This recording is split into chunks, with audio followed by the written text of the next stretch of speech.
ಸ್ನೇಹಿತರೆ, ಕೆಲವೊಂದು ವಿಷಯಗಳು ಸುಳ್ಳಾಗಬಾರ್ದಿತ್ತ ಅಂತ ಅನಿಸುತ್ತೆ. ಯಾಕಂದರೆ ಕೆಲವೊಂದು ವಿಷಯಗಳು ಆಘಾತಕಾರಿ ಅನ್ನೋ ರೀತಿಯಲ್ಲಿ ನಮಗೆ ಬಂದು ತಲುಪುತ್ತೆ. ಇವತ್ತು ಕೂಡ ಅಂಥದ್ದೇ ಒಂದು ಘಟನೆ ನಡೆದಿದೆ. ಇಂದು ಅದೇ ಮೌನ, ಅದೇ ನೋವು, ಅದೇ ಕಾಲಿತನ ಕನ್ನಡಿಗರ ಮನೆ ಮನೆಗೂ ತಲುಪಿದೆ. ಕನ್ನಡದ ಗಾನ ಕೋಗಿಲೆ ಲಕ್ಷಾಂತರ ಹೃದಯಗಳ ಎಸ್ ಜಾನಕಿ ಅಮ್ಮನವರು ಇಂದು ನಮ್ಮನ್ನು ಅಗಲಿದ್ದಾರೆ. ಸ್ನೇಹಿತರೆ, ನಾವು ಪ್ರೀತಿಸಿದ ಧ್ವನಿ, ನಾವು ಕೇಳುತ್ತಿದ್ದ ಆ ಧ್ವನಿ, ನಮ್ಮ ಕಣ್ಣೀರನ್ನು ಒರೆಸುತ್ತಿದ್ದ ಧ್ವನಿ, ನಾವು ಸಂತೋಷಪಟ್ಟಾಗ ಅವರ ಹಾಡುಗಳೇ ನಮ್ಮ ತುಟಿ ಮೇಲೆ ಬರುತ್ತಿದ್ದಂತಹ ಧ್ವನಿ, ಹೀಗೆ ನಮ್ಮ ಜೀವನದ ಪ್ರತಿಯೊಂದು ನೆನಪಿನಲ್ಲಿ ಬೆರೆತಿದ್ದಂಥ ಆ ಧ್ವನಿ ಇಂದು ಶಾಶ್ವತವಾಗಿ ಮೌನವಾಗಿದೆ. ಸಂಗೀತ ದೇವತೆಯಂತೆ ಬದುಕಿದ ಆ ಮಹಾನ್ ಕಲಾವಿದೆ ಇಂದು ನಮ್ಮನ್ನು ಅಗಲಿದ್ದಾರೆ. ಅವರ ಅಗಲಿಕೆ ಕೇವಲ ಚಿತ್ರರಂಗದ ನಷ್ಟವಲ್ಲ, ಅದು ಕನ್ನಡಿಗರ ಮನೆ ಮನೆಯ ಸದಸ್ಯರನ್ನು ಕಳೆದುಕೊಂಡಂತಹ ಒಂದು ನೋವು. ಇಂದು ಈ ವಿಡಿಯೋದಲ್ಲಿ ಎಸ್ ಜಾನಕಿ ಅಮ್ಮನವರ ಜೀವನದ ಬಗ್ಗೆ ಕೆಲವೊಂದಿಷ್ಟು ವಿಷಯವನ್ನು ತಿಳಿದುಕೊಳ್ಳೋಣ. 1940 ಏಪ್ರಿಲ್ 23 ಆಂಧ್ರ ಪ್ರದೇಶದ ಗುಂಟೂರು ಜಿಲ್ಲೆಯ ರೇಪಲ್ಲೆ ಎಂಬ ಪುಟ್ಟ ಊರಿನಲ್ಲಿ ಒಂದು ಹೆಣ್ಣು ಮಗು ಜನಿಸಿತು. ಆ ಮಗುವಿಗೆ ಶಿಶ್ಲಾ ಜಾನಕಿ ಎಂದು ಹೆಸರಿಟ್ಟರು. ಮುಂದೆ ಅದೇ ಹೆಸರು ಭಾರತೀಯ ಸಂಗೀತ ಇತಿಹಾಸದಲ್ಲಿ ಚಿನ್ನದ ಅಕ್ಷರಗಳಲ್ಲಿ ಬರೆಯಲ್ಪಡುತ್ತದೆ ಎಂದು ಆಗ ಯಾರಿಗೂ ಗೊತ್ತಿರಲಿಲ್ಲ. ಜಾನಕಿ ಅಮ್ಮ ಬಾಲ್ಯದಿಂದಲೇ ಸಂಗೀತವನ್ನು ಪ್ರಾಣಕ್ಕಿಂತ ಹೆಚ್ಚಾಗಿ ಪ್ರೀತಿಸ್ತಿದ್ರು. ಮನೆಯಲ್ಲೇ ಹಾಡ್ತಿದ್ರು, ದೇವಸ್ಥಾನಗಳಲ್ಲೇ ಹಾಡ್ತಿದ್ರು, ಊರಿನ ಕಾರ್ಯಕ್ರಮಗಳಲ್ಲೂ ಕೂಡ ಹಾಡ್ತಿದ್ರು. ಅವರ ಧ್ವನಿಯಲ್ಲಿ ಒಂದು ವಿಶೇಷತೆ ಇತ್ತು. ಅದು ಕೇವಲ ಸ್ವರವಾಗಿರಲಿಲ್ಲ, ಅದು ಭಾವನೆಯಾಗಿತ್ತು. ಅವರು ಯಾವುದೇ ದೊಡ್ಡ ಸಂಗೀತ ಕುಟುಂಬದಲ್ಲಿ ಹುಟ್ಟಿರಲಿಲ್ಲ, ದೊಡ್ಡ ಶ್ರೀಮಂತಿಕೆಯೂ ಇರಲಿಲ್ಲ. ಆದರೆ ಒಂದು ದೊಡ್ಡ ಕನಸು ಇತ್ತು. ಒಂದು ದಿನ ನಾನು ಹಾಡಬೇಕು, ನನ್ನ ಧ್ವನಿಯನ್ನು ಇಡೀ ದೇಶ ಕೇಳಬೇಕು.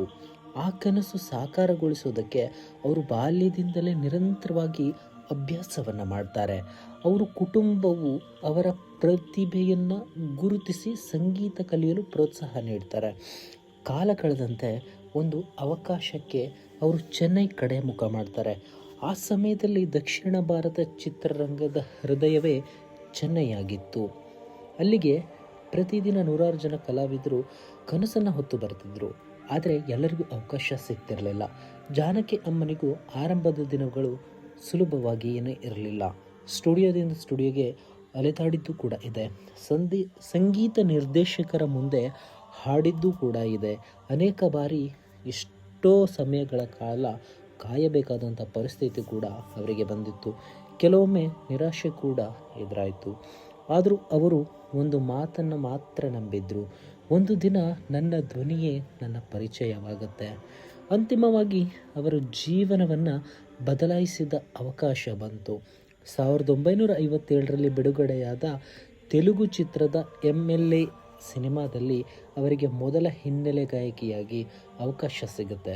ಅವರು ಹಾಡಿದ ಹಾಡು ಕೇಳಿದ ಕೂಡಲೇ ಸಂಗೀತ ಲೋಕವೇ ಒಂದು ಕ್ಷಣ ಬೆರಗಾಯಿತು. ಇಷ್ಟು ಮಧುರವಾದ ಧ್ವನಿ ಯಾರದ್ದು ಎಂದು ಎಲ್ಲರೂ ಪ್ರಶ್ನೆ ಮಾಡೋದಕ್ಕೆ ಶುರು ಮಾಡಿದ್ರು. ಅಲ್ಲಿಂದಲೇ ಆರಂಭವಾಯಿತು 6.5 ದಶಕಗಳ ಕಾಲ ಮುಂದುವರಿದ ಒಂದು ಅದ್ಭುತ ಸಂಗೀತ ಯಾನ. ನಿಧಾನವಾಗಿ ತೆಲುಗು ಮಾತ್ರವಲ್ಲ, ತಮಿಳು, ಕನ್ನಡ, ಮಲಯಾಳಂ, ಹಿಂದಿ ಹೀಗೆ ಒಂದೊಂದೇ ಭಾಷೆಯಲ್ಲಿ ಅವಕಾಶಗಳು ಬರತೊಡಗಿದ್ವು. ಆದರೆ ಜಾನಕಿ ಅಮ್ಮನಿಗೆ ಕನ್ನಡದ ಮೇಲೆ ಇದ್ದ ಪ್ರೀತಿ ವಿಶೇಷವಾಗಿತ್ತು. ಕನ್ನಡದಲ್ಲಿ ಅವರು ಹಾಡಿದ ಪ್ರತಿಯೊಂದು ಹಾಡನ್ನು ತಮ್ಮದೇ ಭಾಷೆಯ ಹಾಡಿನಂತೆ ಹಾಡುತ್ತಿದ್ದರು. ಅವರ ಉಚ್ಚಾರಣೆ ಕೇಳಿದರೆ ಅವರು ಕನ್ನಡಿಗರೇನೋ ಅನ್ನಿಸುವಷ್ಟು ಸಹಜವಾಗಿ ಹಾಡುತ್ತಿದ್ದರು. ಅದಕ್ಕೆ ಕನ್ನಡಿಗರು ಅವರನ್ನು ಕೇವಲ ಒಬ್ಬ ಗಾಯಕಿಯನ್ನಾಗಿ ನೋಡಿರಲಿಲ್ಲ, ನಮ್ಮ ಮನೆಯ ಮಗಳೇ ಅಂತ ಪ್ರೀತಿ ಮಾಡೋದಕ್ಕೆ ಶುರು ಮಾಡಿದರು. ಕನ್ನಡದ ಚಿತ್ರರಂಗವು ಅವರ ತನ್ನ ಅವಿಭಾಜ್ಯ ಅಂಗವನ್ನಾಗಿ ಮಾಡಿಕೊಂಡಿತ್ತು. ಮುಂದಿನ ವರ್ಷಗಳಲ್ಲಿ ಅವರು ಹಾಡಿದ ಹಾಡುಗಳು ಒಂದು ಪೀಳಿಗೆಯ ನೆನಪುಗಳಾಗಿ ಉಳಿಯುತ್ತೆ, ಇನ್ನೊಂದು ಪೀಳಿಗೆಗೆ ಪ್ರೇರಣೆಯಾಗಿ ಉಳಿಯುತ್ತೆ, ಮತ್ತೊಂದು ಪೀಳಿಗೆಗೆ ಅಮರ ಸಂಗೀತವಾಗಿ ಉಳಿಯುತ್ತೆ. ಒಬ್ಬ ಗಾಯಕಿಗೆ ಯಶಸ್ಸು ಸಿಗುವುದು ಒಂದು ಸಾಧನೆ, ಆದರೆ ಒಂದು ಭಾಷೆಯ ಜನರ ಹೃದಯವನ್ನೇ ಗೆಲ್ಲುವುದು ಮತ್ತೊಂದು ಸಾಧನೆ. ಎಸ್ ಜಾನಕಿ ಅಮ್ಮ ಆ ಎರಡೂ ಸಾಧಿಸಿ ಅಪರೂಪದ ಕಲಾವಿದೆ ಎನಿಸಿಕೊಂಡರು. ಕನ್ನಡದ ಅವರ ಮಾತೃಭಾಷೆ ಅಲ್ಲ, ಆದರೂ ಅವರು ಹಾಡಿದ ಕನ್ನಡ ಹಾಡುಗಳನ್ನು ಕೇಳಿದರೆ ಕನ್ನಡವೇ ಅವರ ಉಸಿರೆಂದು ಅನಿಸುತ್ತೆ. ಪ್ರತಿಯೊಂದು ಪದದ ಉಚ್ಚಾರಣೆ, ಪ್ರತಿಯೊಂದು ಅಕ್ಷರದ ಸ್ಪಷ್ಟತೆ, ಪ್ರತಿಯೊಂದು ಭಾವದ ಆಳ ಇವೆಲ್ಲವೂ ಕನ್ನಡಿಗರ ಮನಸ್ಸನ್ನು ಗೆದ್ದಿದ್ದು. 1960 ಮತ್ತು 1970ರ ದಶಕದಲ್ಲಿ ಆರಂಭವಾದ ಅವರ ಕನ್ನಡ ಗಾಯನ ಹಲವು ದಶಕಗಳ ಕಾಲ ನಿರಂತರವಾಗಿ ಮುಂದುವರಿಸಲಾಯಿತು. ಆ ಅವಧಿಯಲ್ಲಿ ಕನ್ನಡ ಚಿತ್ರರಂಗದ ಬಹುತೇಕ ಎಲ್ಲ ಪ್ರಮುಖ ಸಂಗೀತ ನಿರ್ದೇಶಕರ ಜೊತೆಗೆ ಅವರು ಕೆಲಸ ಮಾಡಿದರು. ಜಿ.ಕೆ. ವೆಂಕಟೇಶ್, ರಾಜನ್ ನಾಗೇಂದ್ರ, ಉಪೇಂದ್ರ ಕುಮಾರ್, ಹಂಸಲೇಖ ಸೇರಿದಂತೆ ಹಲವು ಸಂಗೀತ ನಿರ್ದೇಶಕರೊಂದಿಗೆ ಅವರ ಧ್ವನಿಯನ್ನು ತಮ್ಮ ಅಮೂಲ್ಯ ಸಂಪತ್ತನ್ನಾಗಿ ಕಂಡರು. ಡಾಕ್ಟರ್ ರಾಜ್ಕುಮಾರ್ ಅವರ ಚಿತ್ರಗಳಲ್ಲಿ, ವಿಷ್ಣುವರ್ಧನ್ ಅವರ ಸಿನಿಮಾಗಳಲ್ಲಿ, ಅಂಬರೀಷ್, ಶಂಕರ್ ನಾಗ್, ಅನಂತ್ ನಾಗ್, ರವಿಚಂದ್ರನ್, ಶಿವರಾಜಕುಮಾರ್ ಸೇರಿದಂತೆ ಹಲವು ತಲೆಮಾರಿನ ನಟರ ಚಿತ್ರಗಳಿಗೆ ಎಸ್ ಜಾನಕಿಯವರು ಜೀವವನ್ನು ತುಂಬಿದರು. ಅವರ ಧ್ವನಿಯಲ್ಲಿ ಒಂದು ವಿಚಿತ್ರ ಮಾಯೆ ಇತ್ತು. ನಾಯಕಿ ಯಾವ ಭಾವದಲ್ಲಿದ್ದರೂ ಆ ಭಾವವನ್ನು ತಮ್ಮ ಕಂಠದ ಮೂಲಕ ಪ್ರೇಕ್ಷಕರ ಹೃದಯಕ್ಕೆ ತಲುಪಿಸ್ತಿದ್ರು. ಅದಕ್ಕಾಗಿಯೇ ಅವರ ಹಾಡುಗಳು ಕೇವಲ ಜನಪ್ರಿಯವಾಗಲಿಲ್ಲ, ಜನರ ಬದುಕಿನ ಒಂದು ಭಾಗವಾದವು. ಇಂದು ಕನ್ನಡ ರೇಡಿಯೋದಲ್ಲಿ, ಮನೆ ಮದುವೆಗಳಲ್ಲಿ, ಸಂಗೀತ ಕಾರ್ಯಕ್ರಮಗಳಲ್ಲಿ, ಟಿವಿಗಳಲ್ಲಿ, ವಾಹಿನಿಗಳಲ್ಲಿ ಅವರ ಹಾಡುಗಳು ಕೇಳಿಸುತ್ತಲೇ ಇರುತ್ತೆ. ವರ್ಷಗಳು ಬದಲಾಗಿವೆ, ತಲೆಮಾರುಗಳು ಬದಲಾಗಿವೆ, ಆದರೆ ಜಾನಕಿ ಅಮ್ಮನವರ ಧ್ವನಿಗಳ ಮೇಲೆ ಇರುವ ಪ್ರೀತಿ ಮಾತ್ರ ಎಂದಿಗೂ ಕೂಡ ಕಡಿಮೆಯಾಗಿಲ್ಲ. ಅವರ ಗಾಯನದ ಮತ್ತೊಂದು ದೊಡ್ಡ ವಿಶೇಷತೆ ಅಂದರೆ ಭಾವ ಪ್ರಕಟಣೆ. ಒಂದು ದುಃಖದ ಹಾಡನ್ನು ಅವರು ತುಂಬ ಅಳುತ್ತಲೇ ಭಾಸವಾಗಿ, ಸಂತೋಷದ ಹಾಡನ್ನು ಮಗುವಿನ ಮುಗ್ಧತೆಯ ಪ್ರೇಮದಲ್ಲಿಯೂ ಕೂಡ ಹಾಡ್ತಿದ್ರು. ಭಕ್ತಿಯ ಹಾಡುಗಳನ್ನು ಭಕ್ತಿಪೂರ್ವಕವಾಗಿಯೇ ಹಾಡ್ತಿದ್ರು. ಅವರು ಹೊಸ ಜೀವವನ್ನು ತುಂಬ್ತಾ ಇದ್ರು ಪ್ರತಿಯೊಂದು ಹಾಡಿಗೆ. ಅದಕ್ಕಾಗಿಯೇ ಸಂಗೀತ ಲೋಕದಲ್ಲಿ ಒಂದು ಮಾತಿದೆ, ಹಾಡಬಹುದು ಆದರೆ ಭಾವವನ್ನು ಹಾಡುವುದು ಎಲ್ಲರಿಗೂ ಸಾಧ್ಯವಿಲ್ಲ. ಎಸ್ ಜಾನಕಿ ಅಮ್ಮನವರು ಅದನ್ನು ಸಾಧಿಸಿದ್ರು. ಸ್ನೇಹಿತರೆ, ಕೆಲವೊಂದು ಸುದ್ದಿಗಳನ್ನು ನಂಬೋದು ತುಂಬಾ ಕಷ್ಟ. ಅದನ್ನು ಮನಸ್ಸು ಯಾವತ್ತೂ ಕೂಡ ಒಪ್ಪೋದಿಲ್ಲ. ಈ ಸುದ್ದಿ ಸುಳ್ಳಾಗಬಾರ್ದೆ ಅಂತ ತುಂಬ ಸಲ ಅನಿಸುತ್ತೆ.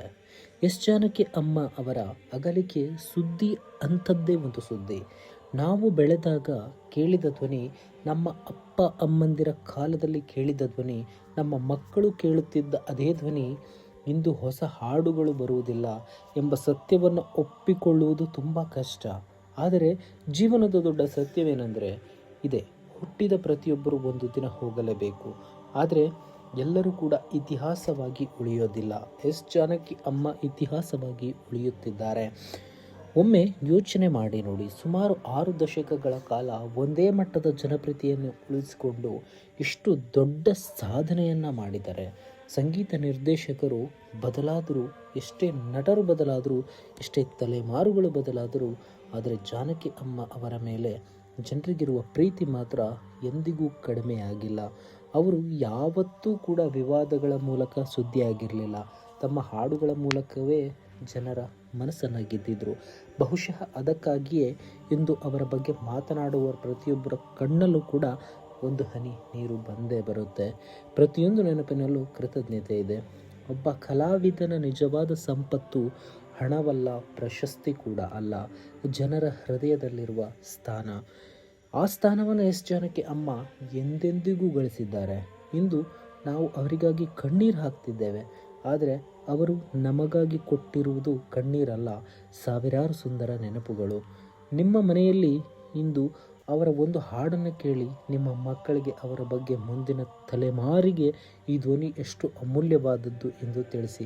ಏಕೆಂದರೆ ದಂತಕಥೆಗಳಲ್ಲಿ ಕೇವಲ ಪುಸ್ತಕಗಳು ಉಳಿಯುವುದಿಲ್ಲ, ಜನರ ನೆನಪುಗಳು ಕೂಡ ಬದುಕುತ್ತೆ. ಜಾನಕಿ ಅಮ್ಮ, ನೀವು ದೇಹವಾಗಿ ನಮ್ಮೊಂದಿಗಿಲ್ಲ, ಆದರೆ ನಿಮ್ಮ ಧ್ವನಿ ನಮ್ಮ ಉಸಿರಾಗಿ ಇರುವವರೆಗೂ ನಮ್ಮೊಂದಿಗೆ ಇರುತ್ತೆ. ಪ್ರತಿ ಬಾರಿ ನಿಮ್ಮ ಹಾಡುಗಳನ್ನು ಕೇಳಿದಾಗ ನೀವು ಮತ್ತೆ ನಮ್ಮ ನಡುವೆ ಬಂದಂತೆ ಅನಿಸುತ್ತೆ.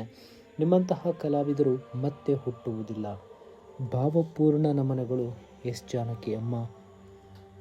ನಿಮ್ಮ ಆತ್ಮಕ್ಕೆ ಶಾಂತಿ ಸಿಗಲಿ.